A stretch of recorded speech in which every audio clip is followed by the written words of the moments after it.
Noodle doodle. Table lamp. एक दफा का जिक्र है कि अली के कमरे में एक खूबसूरत सा नीला टेबल लैंप रखा था। वो लैंप दिन भर खामोश रहता, लेकिन जैसे ही रात होती वो जगमगाता। अली को सोने से पहले किताबें पढ़ने का शौक था और लैंप उसका सबसे बड़ा मददगार था। एक रात जब अली अपनी पसंदीदा कहानी पढ़ रहा था तो अचानक बिजली चली गई। पूरा घर अंधेरे में डूब गया।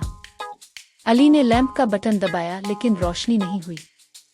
लैंप ने आहिस्ता से कहा, माजरत अली, मेरी तार ढीली हो गई है, इसलिए मैं रोशन नहीं हो सकता। अली हैरान रह गया। अरे, तुम बोल सकते हो? लैंप मुस्कुराया। हाँ, लेकिन सिर्फ तब जब कोई मुझसे नरमी और मोहब्बत से पेश आए, जैसे तुम आते हो। अली खुश हो गया और बोला, परेशान ना हो, मैं अबू से कहकर तुम्हें ठीक करवा दूंगा।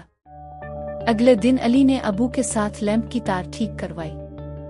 शाम को जब वो वापस आया तो लैंप चमकने लगा और खुशी से बोला, शुक्रिया अली, तुमने मेरी मदद की, अब मैं दोबारा तुम्हें रोशनी दे सकता हूँ।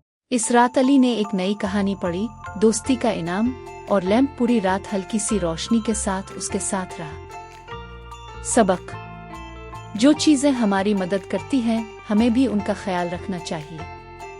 और हर चीज, चाहे वो बोल ना सके, हमारी मोहब्बत और तवज्जो की हकदार होती है।